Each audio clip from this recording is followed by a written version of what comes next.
네, 안녕하십니까. 퀀터스 이재민입니다. 지금 촬영 시간은 4월 10일 목요일 한국 시간으로 오후 2시고요. 어저께 장을 보신 분들은 아시겠지만 어저께 정말 정신이 없었죠. 미국 시장이 정말 엄청난 역사적 반등을 했습니다. 그래서 지금 많은 분들이 궁금해하실 만한 부분이 그래서 지금 이 반등이 과연 진짜 반등인가? 소위 말해서 찐 반등인가? 라고 하는 거에 대해서 의견이 분분합니다. 사실 그래서 제가 이렇게 좀 긴급 시황을 찍는 걸 별로 좋아하진 않는데 이게 상황이 상황인지라 이런 부분에 대해서 많은 분들이 궁금하실 것 같아서 제가 한번 긴급하게 좀 이걸 찍어보고자 급하게 좀 자료를 준비를 해봤습니다. 사실 이게 지금 이렇게 찍는다고 해서 이게 그래서 얼마나 이게 유효성이 있을까 좀 걱정이 되긴 하는데 왜냐면은 지금 상황이 정말 빨리 변하고 있거든요. 그래도 우리가 한번 점검은 해보긴 해봐야 되겠죠. 다들 아시겠지만 어저께 미국 시장은 진짜 역사적 반등을 했습니다. 갑자기 트럼프가 관세를 90일 동안 유예하겠다 라고 하는 말을 발표하자마자 나스닥이 폭등을 시작해서 나스닥이 무려 12%나 급등을 했어요. 그리고 그 과정에서 진짜 미국 역사상으로 봤었을 때 역대급 거래량이 터졌다라고 지금 사람들이 얘기를 하고 있습니다. 그러면서 그 중국에 대한 관세는 125%로 올리고 나머지 국가들은 협상 중이니 협상 중인 나라들한테는 관세를 유예해 주겠다라고 발표를 했죠. 아마 많은 분들이 알고 계신 내용일 겁니다. 자, 그럼 우리가 궁금한 건 이거가 있죠. 대체 왜 갑자기 유예를 했을까? 사실 여기에 대한 이유는 트럼프가 직접 얘기를 했습니다. 관세를 왜 유예했습니까? 라고 물어보니까 트럼프가 이렇게 말을 했어요. 사람들이 약간 좀 겁을 먹었다. 내가 어젯밤에 채권 시장을 보고 있었는데 채권 시장에서 금리가 갑자기 급등하더라. 이것 때문에 사람들이 겁을 먹은 것 같아서 관세를 유예하기로 했다. 라고 이렇게 얘기를 했단 말이죠. 실제로 어제 오후 기준으로 갑자기 미국 채권 금리가 갑자기 정말 아무런 이유도 없이 4.5%까지 급등했거든요. 미국 10년 금리가. 근데 이 채권 금리가 뛰게 되면 금융 시스템에는 엄청난 악영향을 줍니다. 무슨 말이냐면 이것은 이제 유동성이 말라 비틀어진다는 얘기거든요. 금리가 뛰기 때문에 사람들이 돈을 빌리기가 어려워지기 시작하고 이렇게 되면은 가뜩이나 증시가 폭락을 해서 지금 돈이 급하게 필요한 사람들이 급전을 생겨야 되는데 그걸 하기 어려워지기 때문에 이렇다 보면은 연쇄적으로 금융 시스템이 무너질 수가 있고 이렇게 되면은 이게 금융 위기급으로 갈 수도 있기 때문에 옛날에 2008년도 금융위기도 사실 이 갑자기 채권 금리가 엄청나게 급등하는 그런 것들 때문에 촉발된 위기였었거든요. 그래서 트럼프가 이걸 보고 나서 이거 정말로 금융위기로 갈 수 있겠구나라고 생각을 해서 이렇게 관세를 유예한 게 아닌가라고 했다라는 의견들이 지금 시장에는 분분하게 돌아다니는 상태입니다. 지금은 그래도 다행히도 금리가 어느 정도 안정화가 되어서 지금은 보시다시피 금리가 약간 좀 내려와 있죠. 그래서 이 채권 금리가 뛴 것 때문에 트럼프가 갑자기 관세를 유예했다라고 얘기를 하는 게 많다라는 거죠. 자, 그렇다면은 이렇게 해서 트럼프가 관세를 유예를 해서 어저께 나스닥은 진짜 역대급 상승을 했어요. 그러면은 이 반등이 과연 진짜 반등으로 이어질 것인가? 그래서 우리가 어저께 반등하기 전에가 바닥이 맞았느냐? 라고 하는 거에 대해서 지금 의견들이 매우 분분합니다. 사실 그리고 여기에서 저도 이 의견이 있는데 저도 이게 과연 찐 반등인지 아닌지에 대한 의견이 있는데 저는 늘 그렇듯이 항상 객관적으로 봅니다. 무슨 말이냐면은 찐 반등을 지지하는 근거가 있을 것이고 그렇지 않을 근거가 있을 거란 말이에요. 저는 그거를 둘 다 검토를 해보고 그 둘 다 종합해 봤을 때 그래서 가능한 시나리오가 무엇이 나올 수가 있고 그 확률은 얼마나 되고 이런 것들을 개인적으로 계산을 해서 거기에 대해서 배팅하는 편입니다.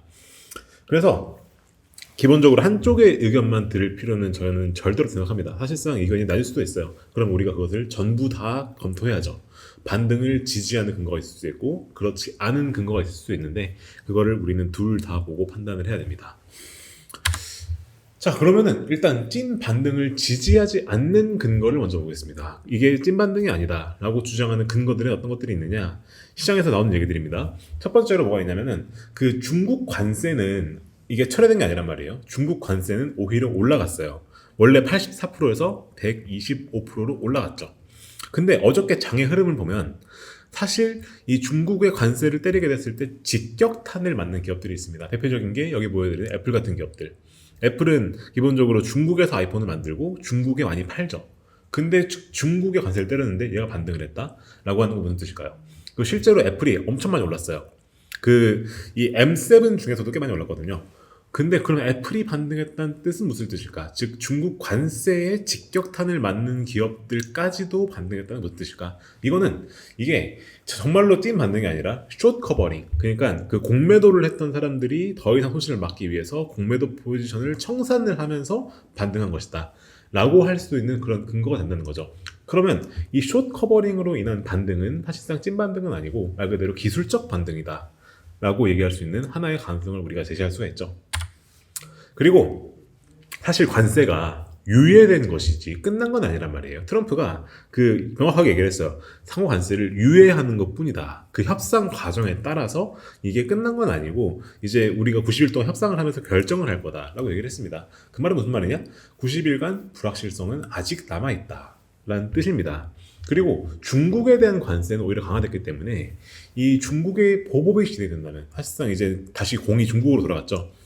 이제 중국이 그래서 대응을 어떻게 하느냐에 따라 가지고 이 전쟁이 심화되느냐 아니면 끝나느냐 결정이 될 텐데, 만약에 중국이 똑같이 관세로 보복을 한다면 당연히 이건 충격을 줄 것이고요. 두 번째로는 어저께 말씀드렸던 것처럼 이 미국 채권 금리가 갑자기 급등하는 상황. 이거는 중국이 가지고 있는 채권을 다 내다 던지는 거죠. 이런 식으로 무언가 간접적인 보복을 한다면 이 둘 다 시장에 충격을 줄 여파는 남아있다. 즉 아직 악재가 완벽하게 해소가 된 것이 아니다 라고 말을 하는 것이 이제 찐 반등을 지지하지 않는 근거가 될 수가 있는 겁니다.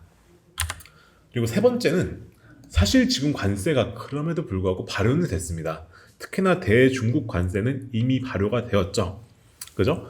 125%의 관세가 발효가 되었고, 그 말은 무슨 말이냐면은 이제 미국에 들어오는 저가 중국 상품들이 거의 가격이 2배가 된다는 뜻이고요. 그죠? 사실상 이게 관세가 매겨졌으니까는 그 관세를 중국 기업들이 부담하는 게 있을 거고 일부는 가격을 올릴 거란 말이죠. 그러면 이게 궁극적으로는 하드 데이터에 반영이 되기 시작할 거예요. 무슨 말이냐면은 이제 소비자 물가지수 같은데 우리가 반영이 되겠죠. 그래서 실제로 이 물가가 뛰기 시작한다면, 그리고 상호관세도 이게 25%가 아니라 10%로 내려갔지 않았습니까? 근데 그 10%도 어쨌든 간에 물가 상승을 견인하는 요인이 된단 말이죠. 그럼 이런 것들이 실제로 하드 데이터에 반영이 되기 시작한다면 아마 그것은 이제 4월, 5월 달 물가부터 서서히 반영이 되기 시작하겠죠. 이런 것들이 반영되기 시작한다고 한다면 사실 이것 때문에 시장이 반등할 수 있겠느냐. 즉 이거는 물가가 오른다는 건데 물가가 오른다는 사실을 보고서도 시장이 반등할 것이냐 라고 하는 거에 대한 의구심이 있다 라고 우리가 얘기를 할 수가 있겠다라는 거죠. 자, 그러면 반대로 찐 반등을 지지할 근거는 무엇일까요?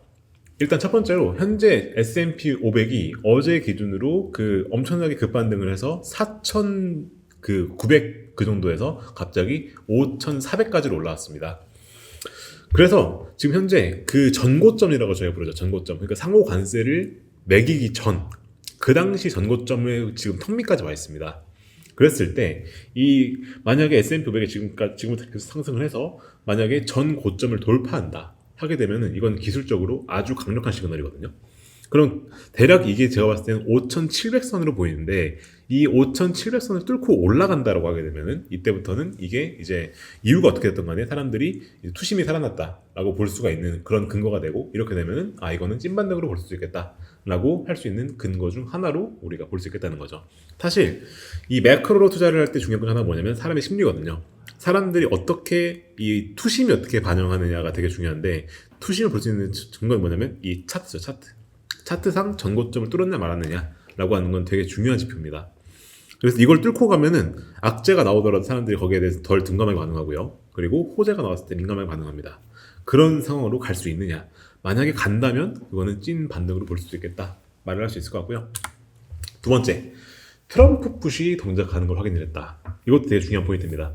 뭐냐면 사실 트럼프가 관세를 매겨서 시장이 폭락하는 상황에서도 일관되게 했단 말이 있습니다. 어떤 말을 했느냐? 나는 시장은 신경 쓰지 않는다.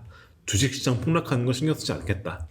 심지어 이런 말까지 했습니다. 나는 더 이상 월가가 미국 경제를 좌우하는 것을 가만 보고 있지 않겠다. 무슨 말이죠?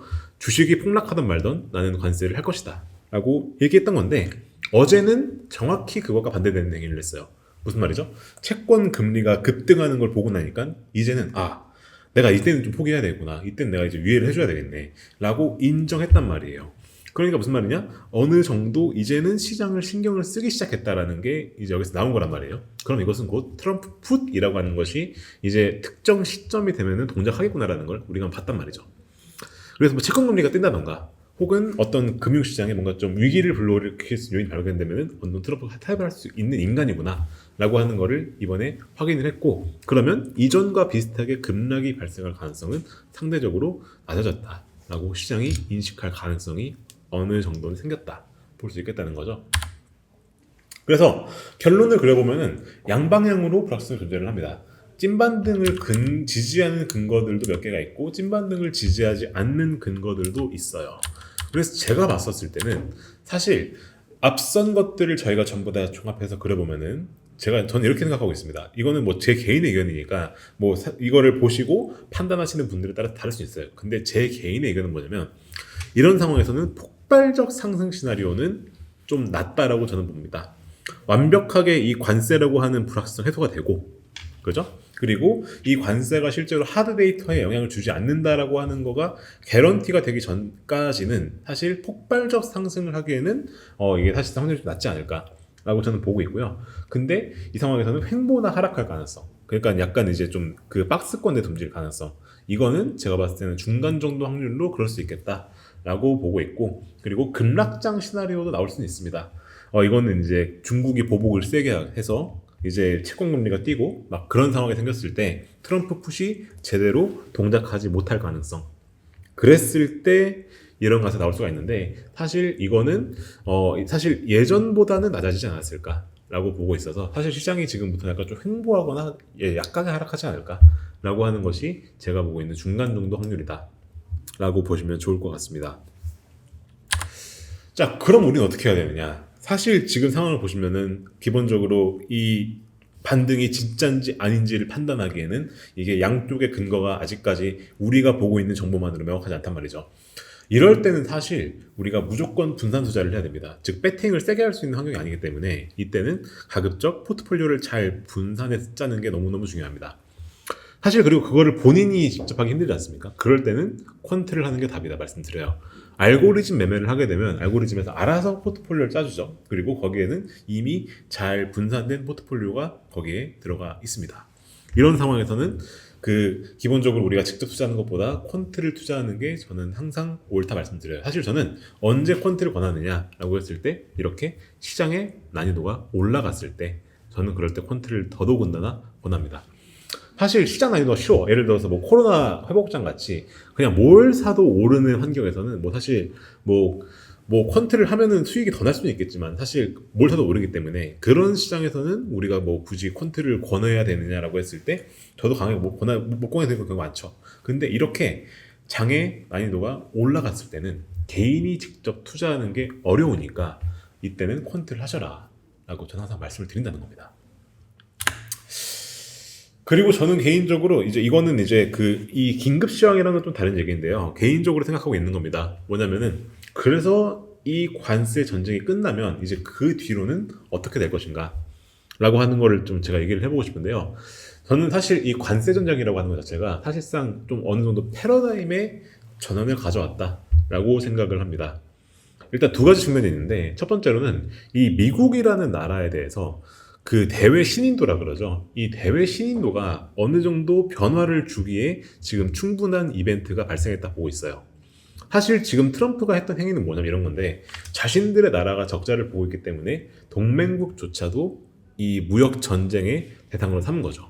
자기들이 지금 부채가 너무 많고 자기들이 적자를 너무 많이 보고 있으니까 동맹국인 캐나다, 멕시코, 뭐 우리나라까지 포함해서 일본까지 포함해서 이런 나라들까지도 관세를 매기면서 우리한테 협상을 해라 라고 지금 하고 있지 않습니까?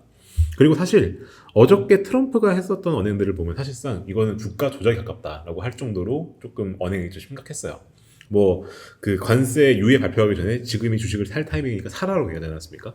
사실 이게 어떻게 보면은 좀 대외 신인도를 봤었을 때, 말 그대로 이 미국이라는 나라가 얼마나 신임도가 있느냐라는 걸 봤었을 때 이런 것들이 투자자들에게 어떻게 각인될 것인가, 즉 기본적으로 미국이라는 나라에 대해서 우리가 신뢰할 수 있느냐라고 하는 거에 대해서 이 신임도를 바꿀 정도로 좀 중대한 변화가 일어나고 있는 게 아닌가 생각이 좀 들어요.